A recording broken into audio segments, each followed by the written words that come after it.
Well, good evening and welcome to Music and Conversation. This program is part of a series produced by the Songkeeper program here at Schreiner University, and it is such a pleasure to welcome you here.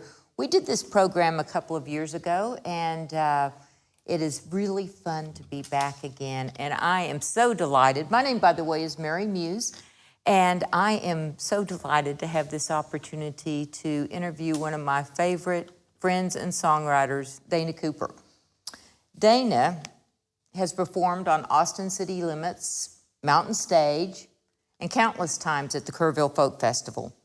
He received the 2014 Heritage Musician Award from Pilgrim Center for the Arts in Kansas City, Missouri, and in 2015, he won the Spirit of Folk Award from Folk Alliance International, and that's really a big deal. I just want you guys to know that.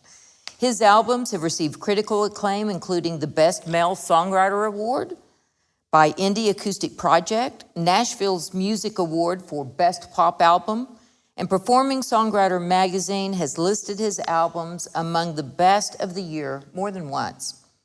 His songs have been recorded by many well-known folk artists performing today, and he has collaborated with an amazing list of artists. Dana has been a faculty member for songwriting workshops from Belfast to Copenhagen to Austin. He is a poet, an insightful storyteller, and he has one of the most powerful right hands on a guitar anyone has ever witnessed. Buzz Holland, a fellow songwriter, said about him, "Cooper is a person who can sing like an angel and play like the devil." And that is true. What I love best about Dana Cooper is that he is my friend. Please join me in giving Dana a Schreiner University welcome. Thank you, Mary.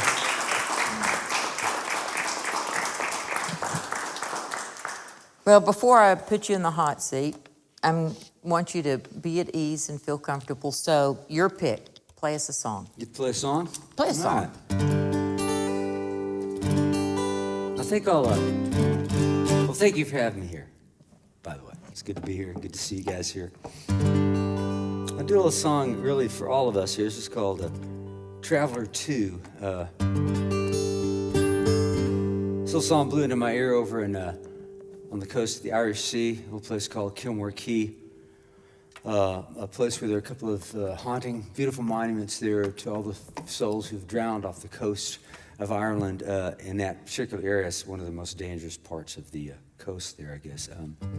I went out there by myself one day, and it was so windy I could barely stand up. I was the only human being out there, and a bunch of birds just kind of flopping around in the sky. And this song blew into my ear out there.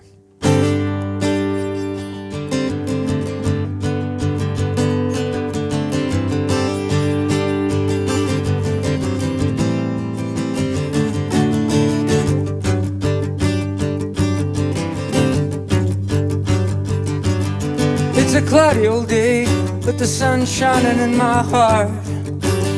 I got a smile on my face, but the mirror says I'm falling apart. You done gave everything away, what else could I do? Now my clothes, they're all frayed, I gotta shine on my worn out shoes. Hello, unraveling, I'm unraveling just like you. Hello, traveler, oh, I'm a traveler too.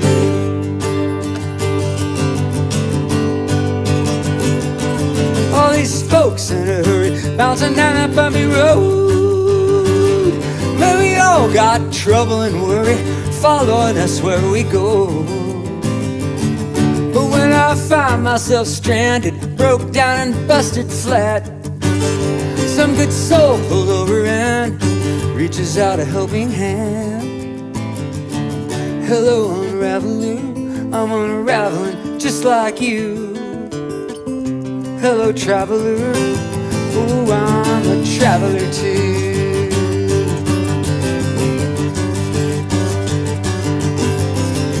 One act of kindness can make me start to cry, but man, that don't mean I'm blue.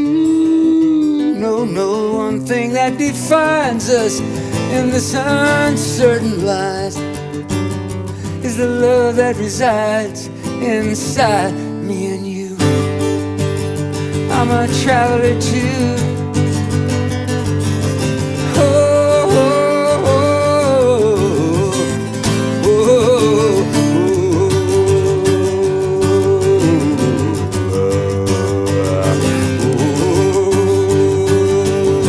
oh. Now the road up ahead, it's shorter than the road behind. If there's something to be said right now, would be a real good time. Ain't it a funny old life, full of wonder, joy, and pain? Man, we all get weary sometimes, just waiting for someone to say, hello, unraveler, I'm unraveling just like you. Hello, traveler, oh, I'm a traveler too. Hello, traveler, yes, I'm a traveler too.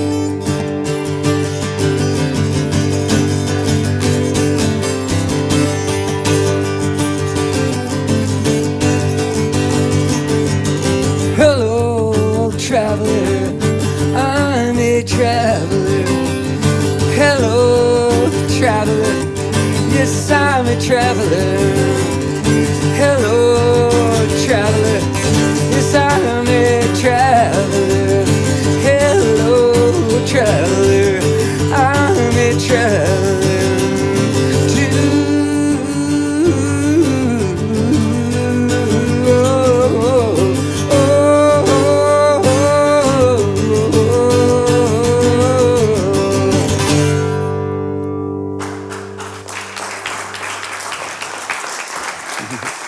Thank you. Appreciate it.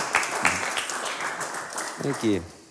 Well, Dana, I know that you were born in Marshall, Kansas. Missouri. I mean, Missouri. Yes, that's right. I'm sorry. There's got the wrong Independence, state. Missouri. There's Independence, Kansas. There's a There- Kansas City, there you Missouri. There's a go. Kansas. I know, it's so confusing. Yeah, it is. It is. And then you moved to LA in the early 70s. Yes, And then you made your way to Texas in 1975. Yeah, 75, 76, when it first started coming. And- yeah. Mhm. Yeah, and you played in various bands, and then you ended up pursuing a successful solo career in the starting about the late 80s. So let's walk through your musical history a bit. Which came first for you, songwriting or performing? I guess performing. Yeah? Yeah. So I started singing, I always joke, but it's the truth. I started singing in bars when I was about 2 years old. My dad would take me to the bars with him, and he'd play some Hank Williams or some Ernest Tubb or something on the jukebox and have me sing along with it. So I really started, I really fell in love with music very early on, and my dad was a big music enthusiast. So, and he took me to my first concert when I was 3 to see Ernest Tubb in Kansas City, from a little country town we lived in at the time. But yeah, I started playing drums. I wanted to play guitar, but I didn't think I could. And I suffered from imposter syndrome, still do, I guess. But so I just sort of, I was always tapping on things and peeling the labels off bottles and stuff and driving my mother crazy anyway. So playing drums was kind of a natural thing. And I started playing marching drum, snare drum in a school band when I was about 11 or 12. Uh-huh. And so I really got into rhythms and all that, of course, then. And then about the same time, when I was 12, my father gave me a guitar for my 12th birthday. And I just thought I'd be able to play it, and I don't know what I was thinking. I couldn't even tune it. I couldn't figure what to do with it. And I got so frustrated. So the next day, I walked up to Western Auto, and I got a little Mel Bay guitar book and started learning your basic chords, And Yeah. Just kind of went from there. I started writing songs when I was 13, and I won't be playing any of those tonight for you. You're not? Not that particular batch, but shortly, I have a couple from shortly thereafter that I'll probably play one for you later. Okay, so go ahead. Play us one of your earliest. One early one? Yeah, let's do an early one. Okay, well, the earliest song I wrote, one of my very early mentors was one of the nuns at my school, Sister Mary Michon, who was our music teacher, and she's the first person I ever played one of my original songs for. and she was very encouraging. But I don't think oh yeah, I can do that. I'll do this one. I wrote this when I was 14. Now my voice has changed, so Can you do it an octave lower? I wish I had my baritone guitar with me today.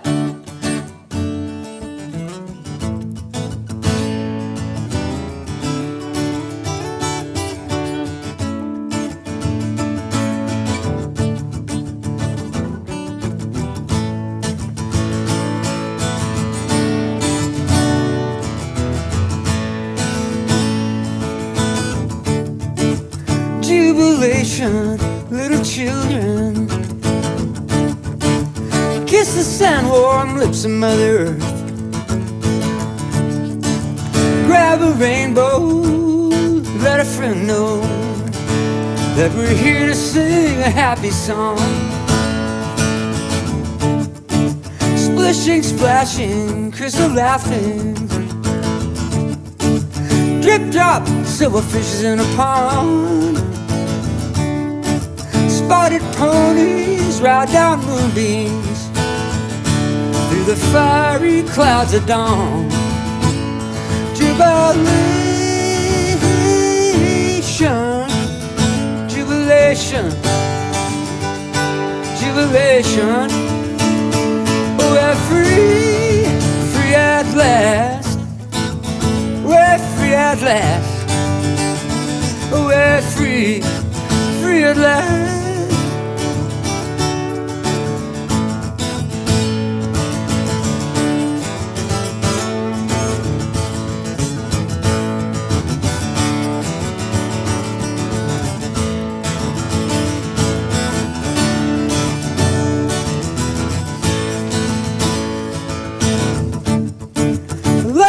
Laughing, who's that laughing? Laughter won't solve all the problems of the world. It could help though, and through all we know, that is what this sad world is waiting for. Just a little bit of jubilation, little children. Kiss the sand-warm lips of Mother Earth. Grab a rainbow, let the world know. Shout your madness, little chosen one. Jubilation, jubilation, jubilation. Oh, we're free, free at last. We're free at last. We're free.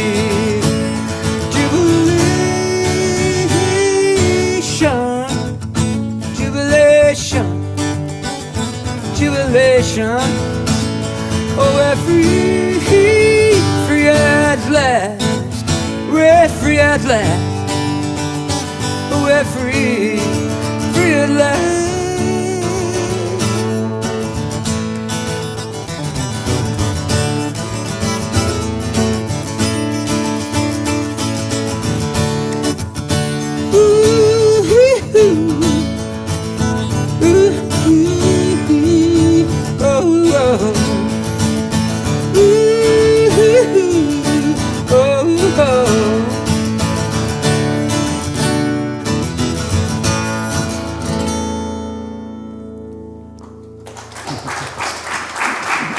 Thank you.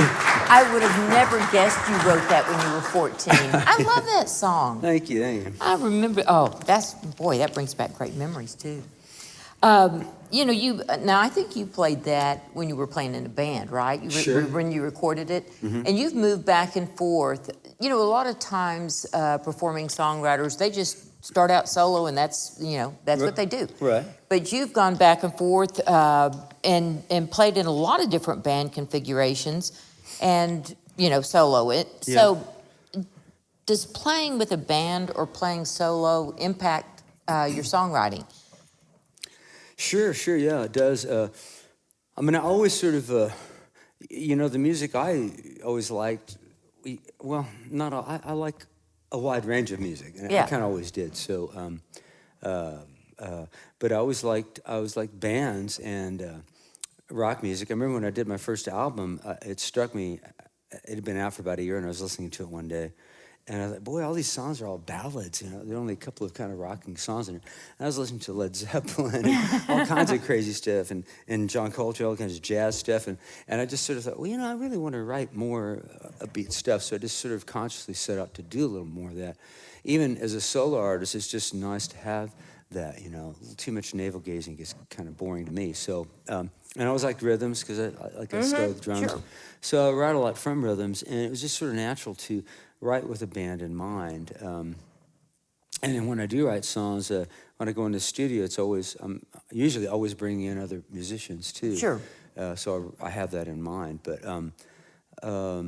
yeah, when I had DC3 for a while there in Houston, you know, I quit the band I was in with Shake Russell, and I kind of started a completely different thing. I don't know why. I just sort of, I was into, you know, Elvis Costello and Laurie Anderson, a lot of The Clash, a lot of stuff like that, and nobody else in the band was into that. And I started writing songs that were maybe different time signatures and different subject matters and a little edgier. And so it was natural that I just kind of had to go off and start my own band. Mm-hmm. And that was a great time because I really got to experiment a lot. You know, I don't do many of those songs any longer, but I'm glad I wrote them. They were all really, everything you write, of course, kind of leads to the next thing. So it was quite an adventure for me to do that. And I set a goal for myself. We would rehearse 2 or 3 times a week, and we worked every weekend for several years. And so every week I would write at least one new song. We'd work up one new song, sometimes 2 or 3 in a week, and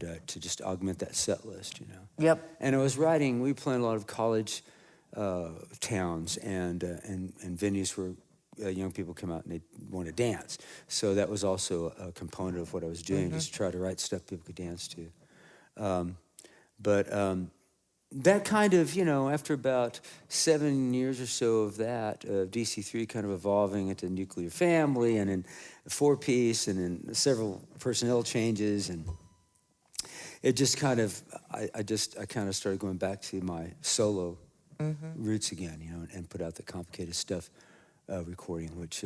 So was Complicated Stuff your first solo? It was my first, I guess, other than my Electra album that I did, you know, in '73. That was the first solo thing I did really on my own, and pretty much everything. I mean, I did other recordings later on again with Shake and Shake and Jack and stuff, but and with some other artists that I work with overseas and stuff. But I've always really adhered to doing that. No matter what else I was doing, if I was involved in another project or whatever, I always kept doing my own solo thing as well. Yeah. Could you play a song for us that would be an example of a song that you wrote, you know, for a band, but you decided to keep in your catalog and in your rotation, you know, and so you still do it as a solo? Sure, I could do that.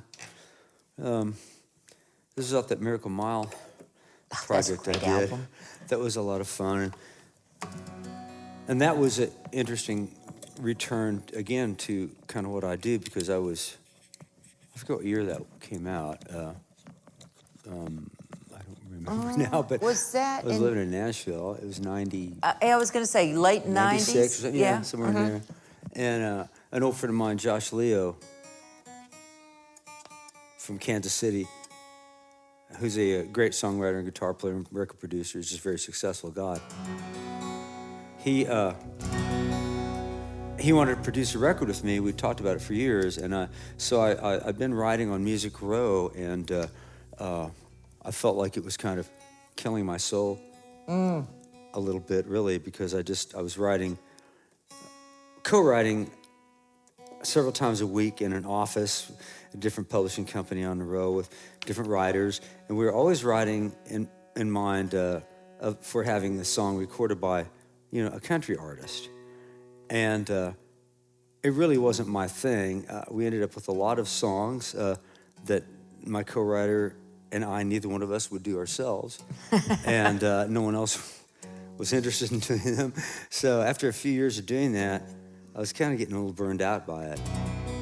So I took a year just to write an album's worth of songs. I wrote all the songs in there by myself, no co-writes. And This song actually was written with my mother and my wife, Linda Marks. That's the only co-write on the record. It's called Too Deep a Sorrow, and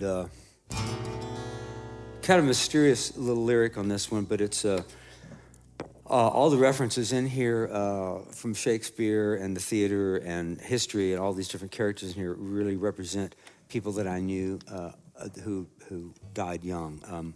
Many musicians that I knew, worked with and stuff. So it was a way to sort of put them in a song, without really naming them. And Lyle Lovett came into the studio and sang on this, and the band on that record is just incredible. A bunch of players, all electric guitars and drums, and so. But this is one I've continued to do them on. Too Deep a Sorrow.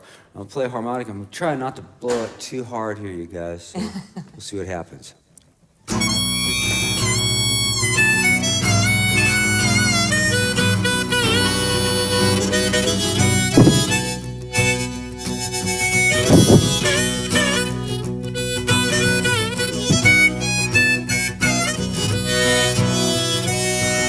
Why ain't I crying?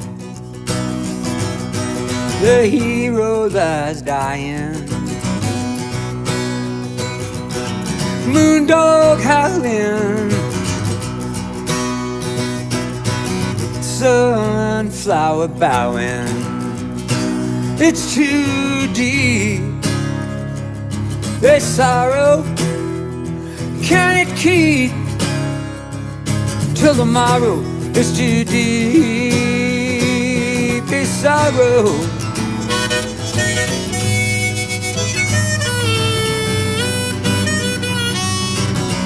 I got this problem knocking my noggin. This thing I'm afraid of. What strange stuff we're made of. It's too deep, there's sorrow. Let me sleep till tomorrow. It's too deep, it's sorrow.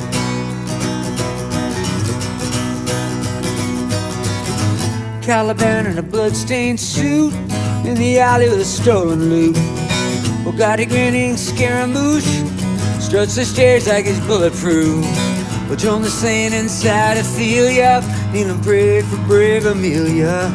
To the sun with Icarus, goodbye, don't cry for us.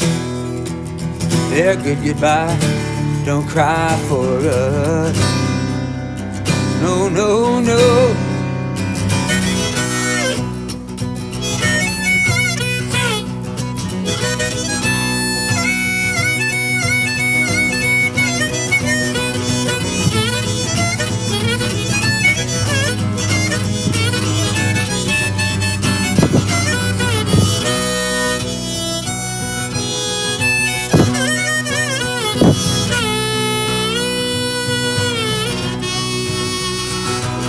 River of sadness,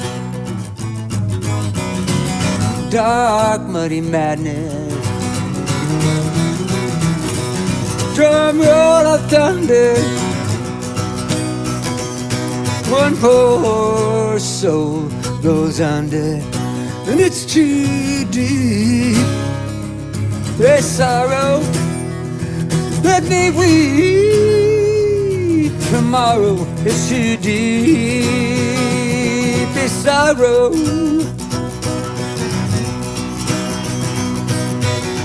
Caliban in a bloodstained suit in the alley with a stolen loot. Bugatti grinning Scaramouche struts the stage like it's bulletproof. But Joan the Saint inside Ophelia, kneeling pray for brave Amelia. To the sun with Icarus, goodbye, don't cry for us. Let's goodbye, don't cry for us. No, no.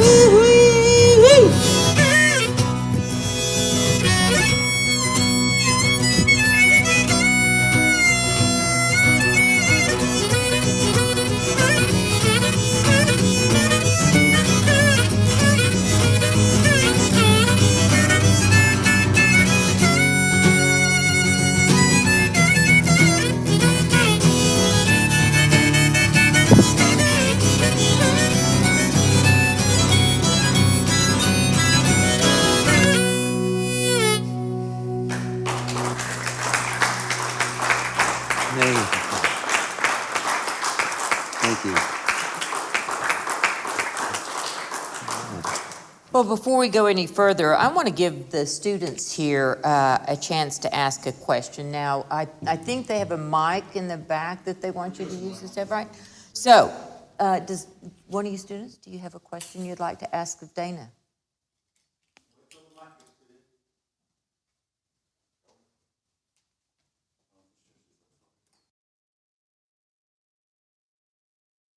Okay, so the question I have is, I recently learned about this thing called the second verse curse while writing a song. So I want to see if you have any advice on how to how to write that second verse. How to write the second verse? That's a good question. Yeah. Well, there are a lot of curses to me in songwriting, because it's you have this great idea, and I'll tell you, I'm not sure if I have a couple of things on that. Okay. One of the people I've always admired as a songwriter is Paul Simon, and you notice if you study his songs, many of his songs, every verse is about something completely different. They don't necessarily tie into one another as verses, but they'll tie into whatever his chorus is or something, So I try not to be afraid to just go different places.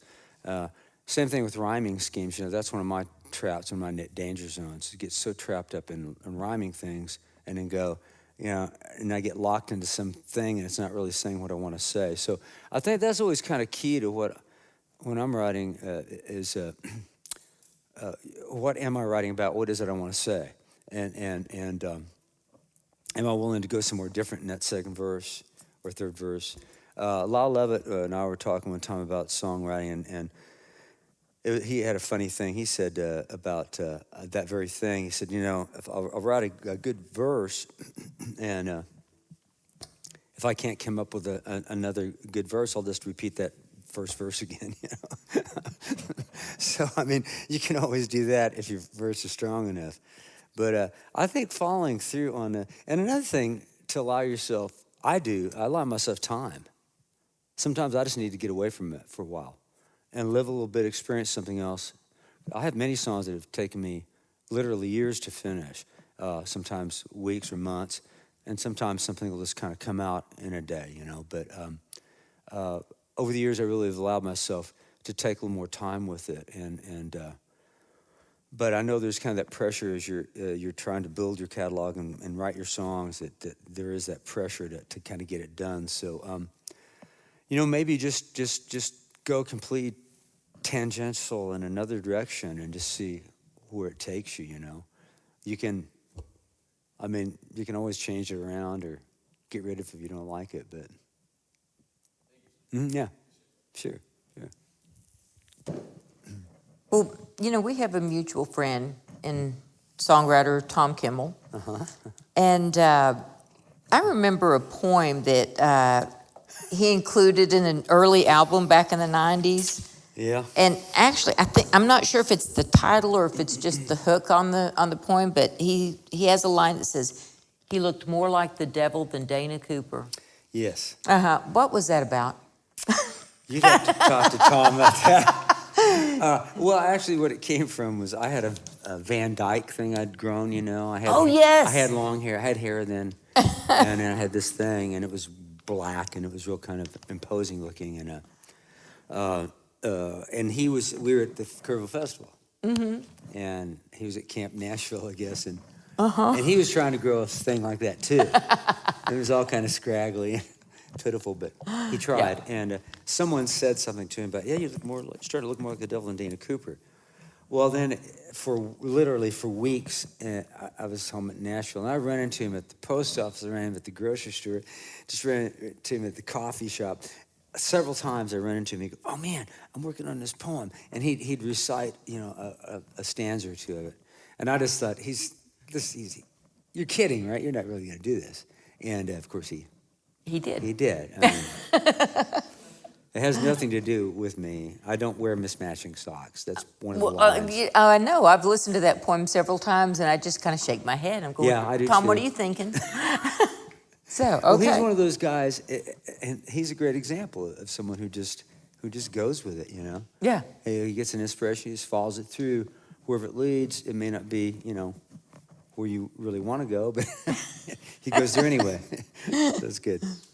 Well, I remember a story that you have often told introducing a song about a traumatic experience that you had as a teenager, and one of your neighbors had an accident. And if I remember correctly, that actually led you to writing this song. Is that correct? Mm-hmm. Would you mind playing this for us? And tell us the story, too. Well, yeah, and this is one of those songs, too, you know, I was saying, sometimes you get an idea for something and you start writing and you go, is this really, do I really want to do this? Is this too weird? Is this whatever? And that little editor that keeps, you know, doubting you, and it's really good to sidestep that person. I wrote this song, and when I was working on a Miracle Mile project, I was on the way to the studio with Josh in his car, and I had this new song, and I pulled my guitar. I said, I want to play this for you, because he's a total Beatle freak, this guy. He was in a band called the Del Beatles, an amazing band that covered all these Beatles songs, and it sounded like the Beatles. It was crazy. But anyway, I played the song for him as we're riding down the road, and he pulled off the road. He says, oh my gosh, we've got to record that, you know, today. So we did. But it came out of, it's called In My Living Room. And I was in my living room. I was probably 14 or so. I was listening to Rubber Soul had just come out for Christmas. And I was listening to it, and I went to turn the album over to side 2. And I heard this noise outside the living room window, a voice. And I looked out the window, and I couldn't see anything. We lived uphill from the house next to us. And there was a retaining wall that kind of held our yard up, you know, from there. I could see the snow on the wall was kind of messed up. So I went out there, and sure enough, I heard someone calling for help. And I looked over the wall, and our neighbor was lying out there. He had been on his roof, on the icy roof, trying to fix it for his wife as a Christmas present. He had slipped. He was an older man, quite overweight, and man I was terrified of. He yelled at his kids and his wife all the time. I never had spoken to the guy like in 8 years that we lived there. And here he was. He had fallen off the roof, hit the wall, fallen down, and he was dying. And my mother brought out a blanket. She called the ambulance, and I stayed with him until the ambulance got there. But I always felt really bad about it. You know, I'd been in there listening to this record. I don't know how long the guy had been lying out there, but Frank. And just years later, I don't know why, this little idea came to me to write about it. And I wanted to write about inspiration and imagination and this kind of love affair I had with the Beatles and the music, and kind of put it all together in this little song here.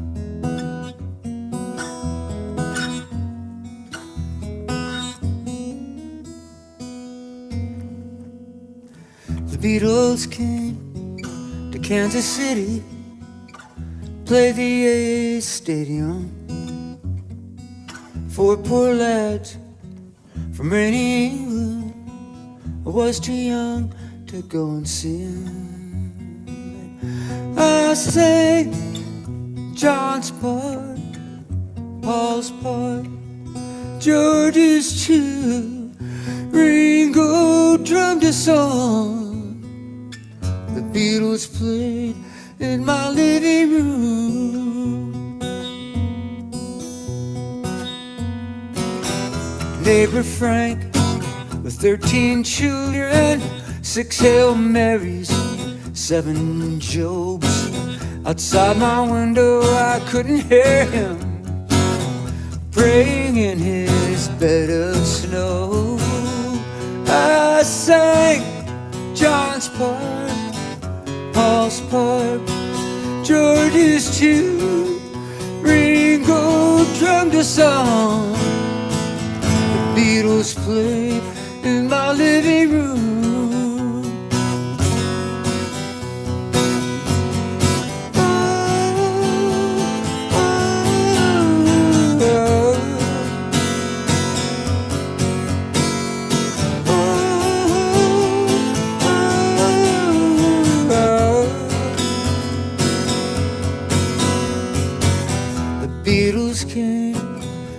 Kansas City.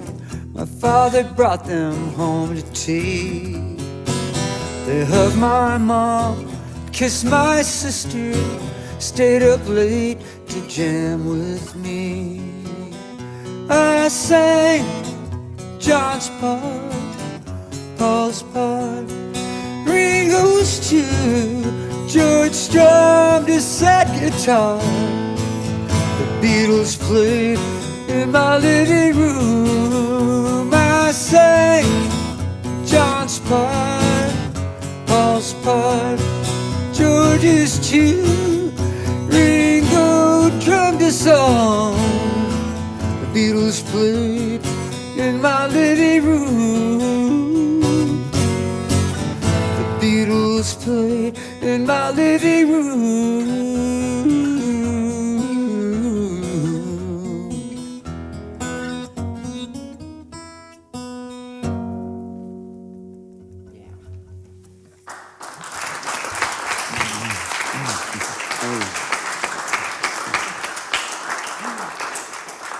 Thank you.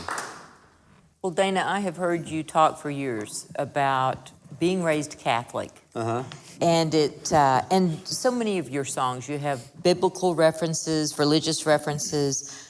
It's obviously a big influence in your life. So tell us a little bit about that. Do I have to? No, I do. Well, yeah. Gosh, I actually, I thought I would be I wanted to be a priest until I was about, 11 years old, and I started noticing girls, and celibacy, and that didn't sound good to me. So I changed my mind on that deal. But I was, I was an altar boy. I was I really believed in the whole thing, and my mother is very devout. My mother, it's funny, she was raised Baptist, my father was raised Methodist, and neither one of them wanted anything to do with organized religion. They grew up really not liking it. And my dad was in the Army, in the 10th Mountain Infantry, World War II, with a guy named Emil Habitz, that's my middle name from him, his friend. And Mr. Habitz was a Catholic. And he talked to my father about it, and it appealed to him. He kind of liked the idea of it, and he liked him. So when I was born, my parents thought, well, we have to have some kind of religion to raise this kid with, and they converted to Catholicism. I really am grateful for the education I got. Going to a Catholic school was really, we had some really good teachers. A lot of the nuns were really nurturing, and the priests and lay teachers too, very nurturing people. There was a smattering of sadists, but that kind of prepares you for life, I think. So yeah, I don't know. I guess I really I pulled away from all that at a pretty young age. I was about 13 or so when I started questioning things a little too much in class, and raising my hand and incurring the wrath of some of the teachers. So I kind of backed away from that. But there's something about the pomp and circumstance of the whole ceremony that really I always found intriguing. It's such an ancient thing, and everything from the colors, the vestments, and the incense, and the Latin, and all that. It was kind of romantic to me. And then it became less so, of course, as I got a little older. But so I guess that's all kind of mixed in there with everything else, whether I like it or not. And I have to give it some kind of credit, for that. But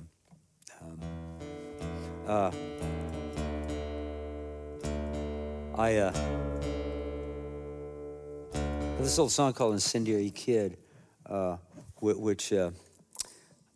It harkens back to that a little bit, because it's about that was one of the greatest things about being a Catholic kid back then to me, was going to the CYO dances. Oh, yeah. I mean, it could actually go and actually dance with girls, and listen to great cover bands who played these dances. So it was a chance for me to dance with the girls. It was a chance for me to learn how to play drums better, because I would stand back behind the drummers in these bands and kind of watch them and how they did it.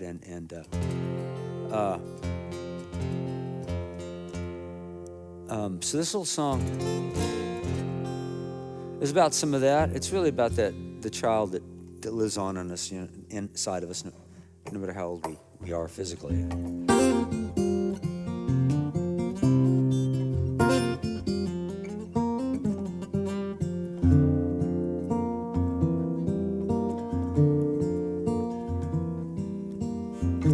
You dropped the bomb, you held on to the dollar, Missouri Mule in all your glory. We collided when I threw a cherry bomb. I yelled, "Give him hell, Harry." No time to tarry, the fuse is lit. No stopping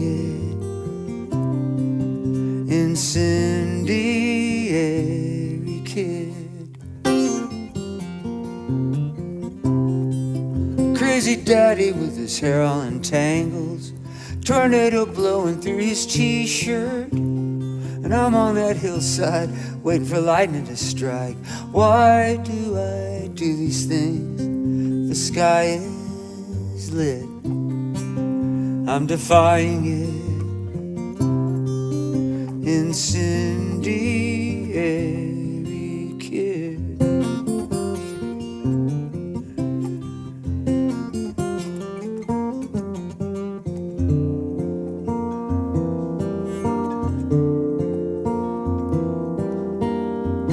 Here comes Juanita strolling in with her girlfriends. Covey of doves, they floor me. She speaks Spanish, but I kinda comprendo that she likes me.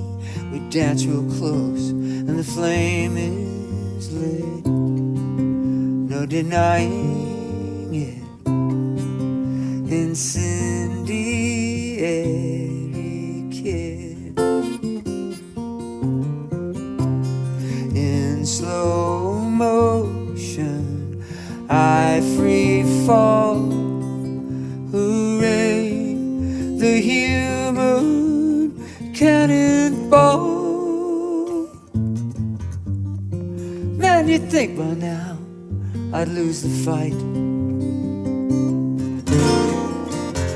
Still some fire burns through the night.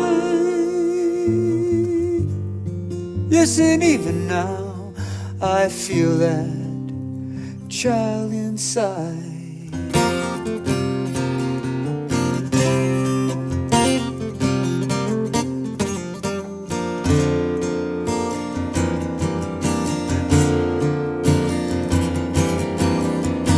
Time blew up, left me in the rubble. I wonder what happened to Juanita. Sometimes I feel like that kid in trouble. I wanna blow it all up and start all over. The fuse is lit. No stopping it. Oh, the sky's the limit. Incendiary kid.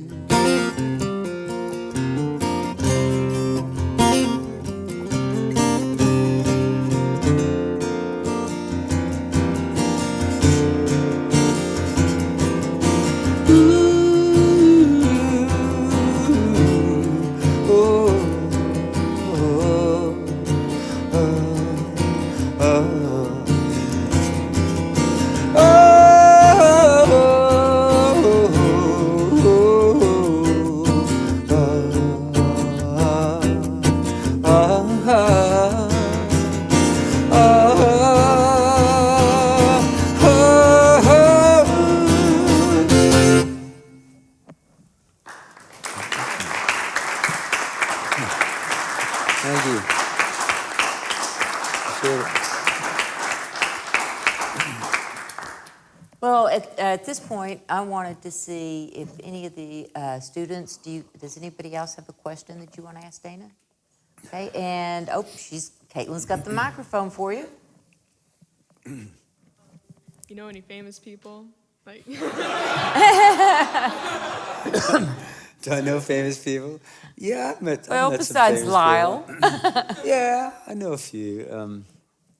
Of course, I've met a lot of people in my life. To say I know a lot of famous people well, I don't know that I do. But yeah, I've met everybody from Willie Nelson to Kim Carnes to Paul Newman. He's not around anymore, but a lot of people. 'Cause I lived in Los Angeles too for a long time, so I kind of Brian Wilson, the Beach Boys.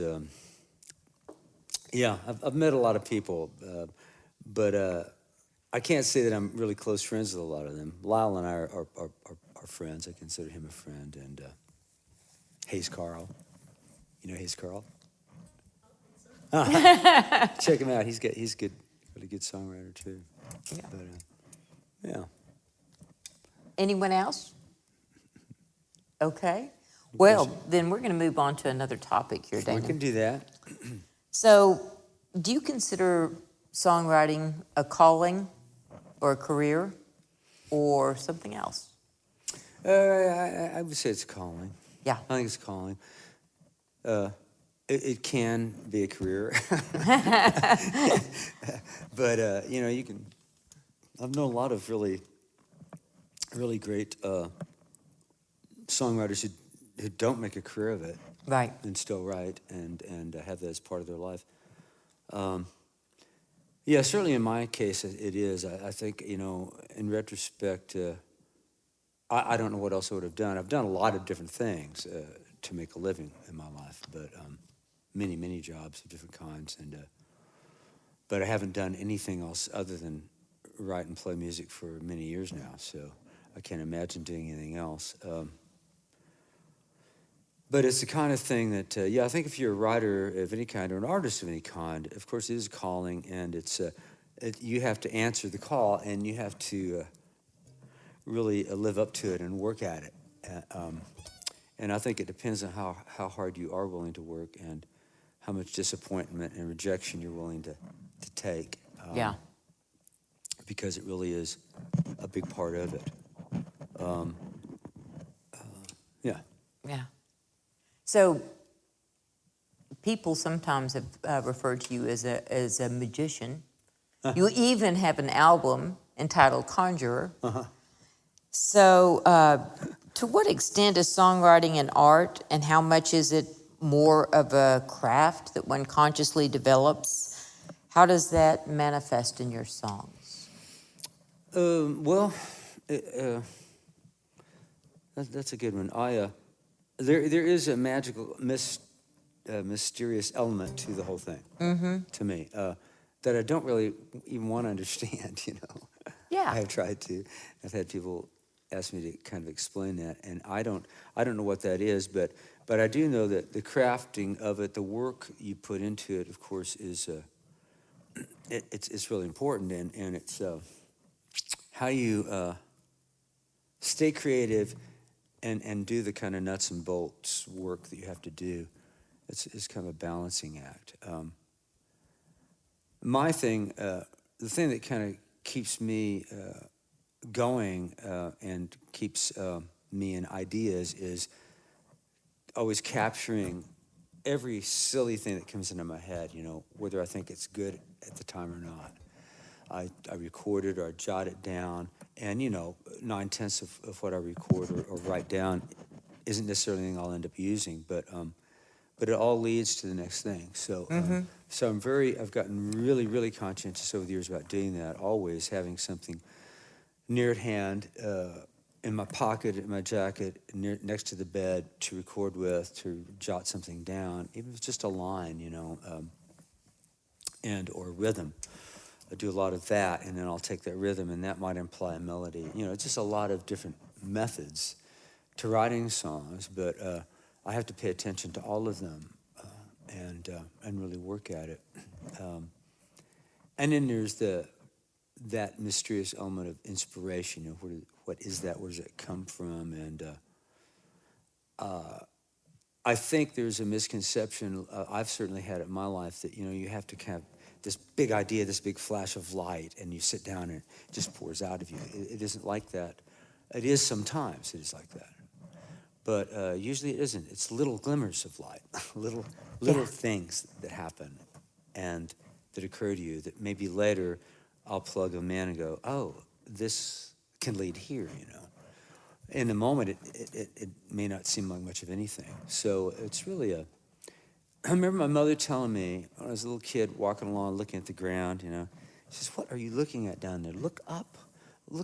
Pay attention to what's around you. Look at the world. Look at the way the light is reflecting off the edge of that building, and the way the phone lines drape down and through the trees, and she just kind of pointed out this stuff in this really sort of an unattractive area where we lived, and there was nothing really one would think was beautiful there.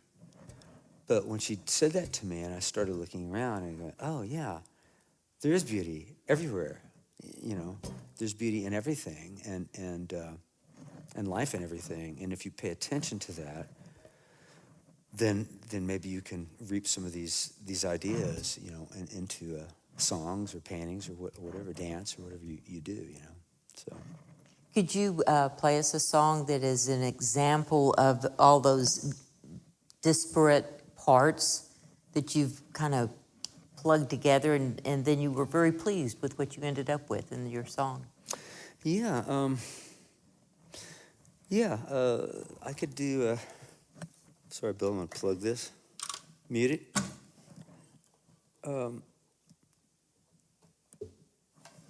There's a song called Bird on the Wing. Oh, yeah. That song,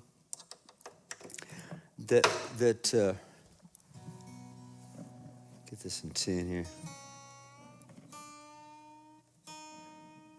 Now, this was something I wrote in the car without a guitar, just kind of in my head and mumbling the lines into a recorder, you know, as I drove along. And then by the time I got home, I got the guitar out and kind of figured out, I had a sense of what I wanted to do with it. I wanted it to be, you know, the old, like English or Irish ballads that were about the poor boy and the rich girl, you know, that kind of thing. And there was something that happened to me when I was a teenager where I met a girl who was from a very wealthy family. I didn't know that at the time, and it's kind of a long story. I won't go into that too much right now, but I remember this story. It's pretty funny. Anyway. But it just kind of fell into place. And why on that particular day I was thinking about this is something that happened so long ago.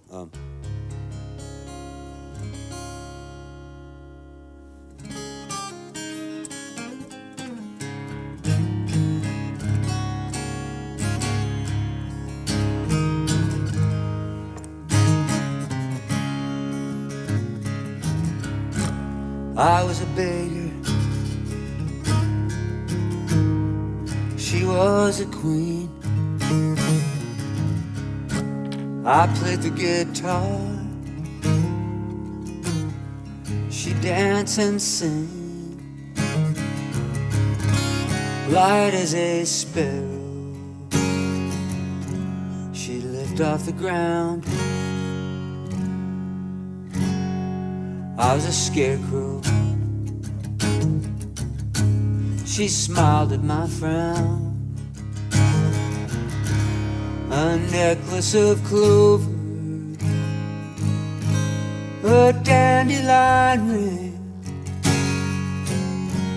a flower unfolding, a bird on the wing. I whispered, Jessie, girl, I could love you. Then I genuflected and unlaced her shoe. Her auburn hair tumbled all down in my face. We kissed and we fumbled in a clumsy embrace. There for one moment, underneath the green trees, a flower unfolding, a bird on the wing.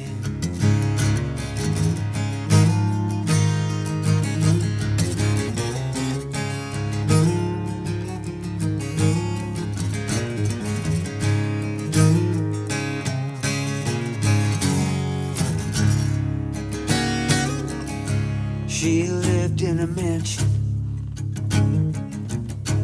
with a prince and a king, and a woman on horseback with a porcelain face. Her servants looked through me. The dog tugged on its chain.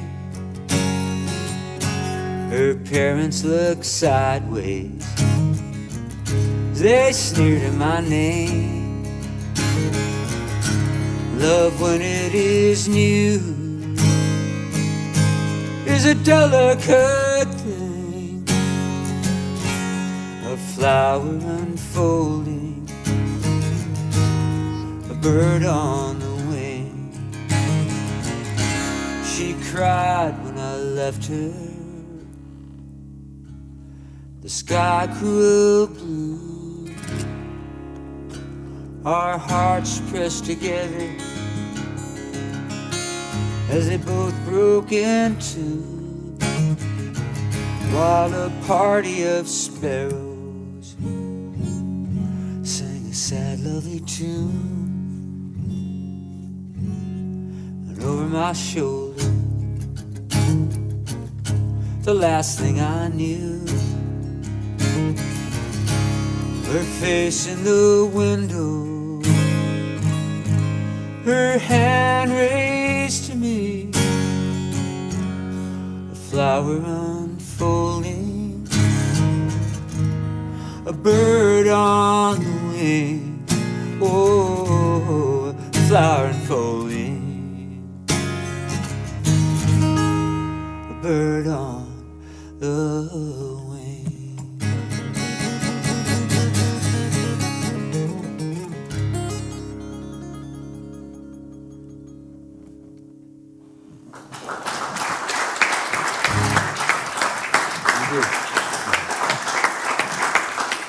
So Dana, we're going to wrap up here in just a minute. So I want to give you an opportunity. Do you have any, many of these students here are, they're studying songwriting and they are aspiring to write songs. What advice would you give them? Well, I would advise them to not give up, to keep doing it. It's I think that when I grew up, it was my parents did support what I did, but they were always terrified of it. They always wanted me to do something else, and until they finally saw that it was I actually couldn't eke out a living doing it. But I think that there's a misconception of that songwriting is going to lead to a lot of money, and it's going to lead to a lot of success and fame and all that, and it probably isn't. I know a heck of a lot of, as you do, many incredibly talented people. Yeah. That aren't famous, and they're not rich, and they struggle and they work. But I think it's really valuable to be, no matter what it is you're doing, to be a working artist, to find a way to make a living on your own terms, and so you gotta really believe in yourself. I don't know where one comes up with that. I don't know where I did. I look back on it. I don't understand how I did, but I did, and was always fortunate to have people around me who did believe in what I did, and would critique me and all that. It's good to have that, I think, too. But I think just really nurturing yourself and learning as much as you can, experiencing as much as you can in life, and paying attention as much as you can to other people's lives and other people's stories, and as well as your own, and just to keep growing, it's really important as an artist to not shut doors. I think that happens a lot of the time too, where you go, this is what I do and that's it. I'm not going to do anything else. I think it's good to try other things, to challenge yourself. And whether you actually learn music theory or not, I never did. There's a lot that can be learned just by studying the songwriters and musicians that you admire and like, and breaking their work down and looking at what it is they actually do there, That's how I always did it. So. Yeah. Well, Dana, take us out with a song. Your pick. My pick, oh my gosh. Okay.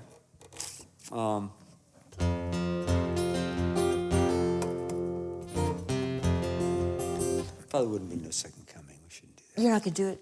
You want to do it? It's up to you. Okay, I mean, I can do that one. it's like my favorite song. All right, I'll just do it. What the heck? Okay. Because, again, this is one of those things that I started writing it. But do I really want to do this? Hey, Bill.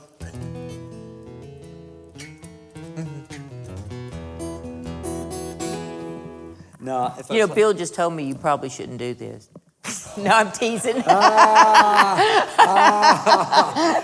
sowing the seeds of doubt. I'm teasing.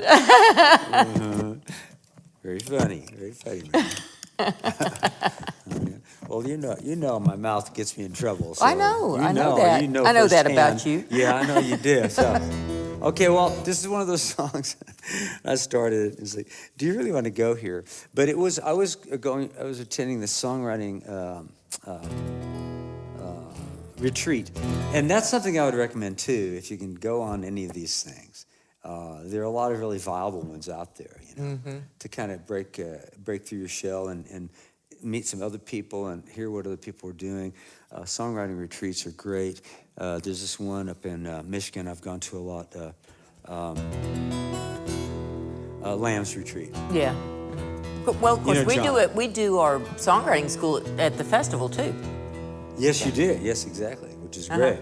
Yeah, all those kind of things are wonderful because it just exposes you to new ideas, new people, and all. And so I was up there on staff at this retreat, and John always gives everyone a personalized assignment. And it's all typed out, so the 30 or 40 people gather in a room. He has you stand up. Mary, here's yours. Yeah, He reads it, and he gives it to you. And you take it, and you have 3 days to write a song, or not. And you can depart from your assignment if you want. It's just really something to get you kickstarted. Get you go.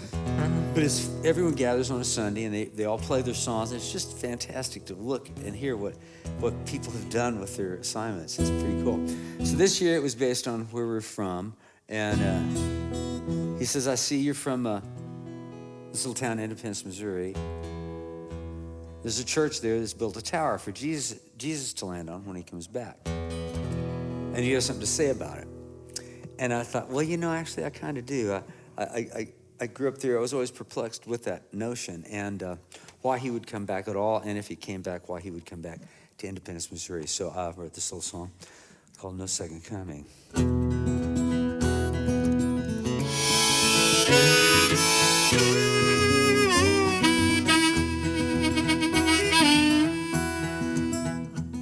Hello, this is Jesus. I'm not taking your calls anymore.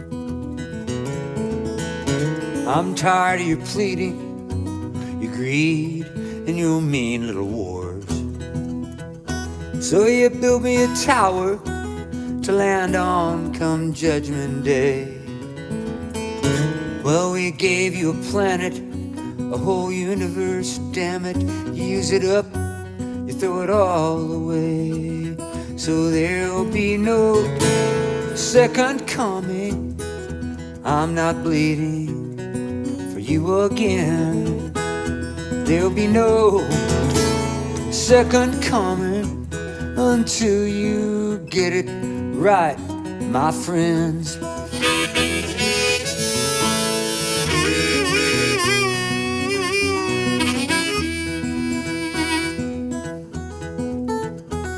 I taught you a lesson, man, I laid it down plain and sweet.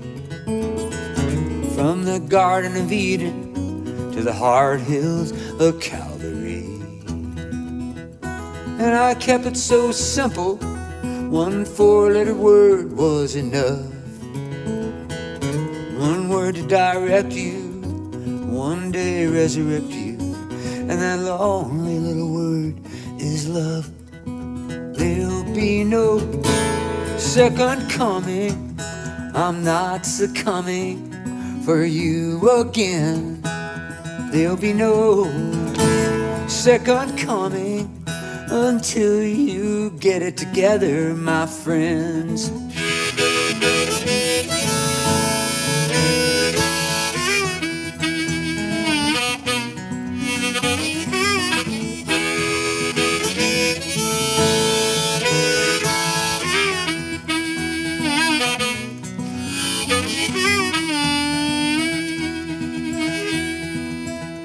Did the experiment fail? I can still feel the nails in my flesh. Sometimes love prevails, sometimes you just make a big mess. Man, I came down there one time, and it wasn't a fun time for me. You nailed me to a post until I gave up the ghost, and I rose up to set you free. There'll be no second coming, I'm not bleeding for you again. There'll be no second coming until you get it right, my friend. There'll be no second coming, I'm not succumbing for you again. There'll be no second coming until you get it together, my friends. Hello, this is Jesus. I'm not taking your calls anymore.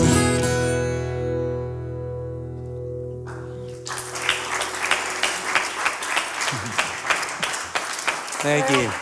Dana, I lied to you. We do have one more song. Oh, did we? Yeah, we need to sing a song because Annika is celebrating her 18th birthday today. So, who's going to lead this? Justin, can you kick us off here? Sure. Okay. Happy birthday to you. Happy birthday to you. Happy birthday, dear Annika. Happy birthday to you.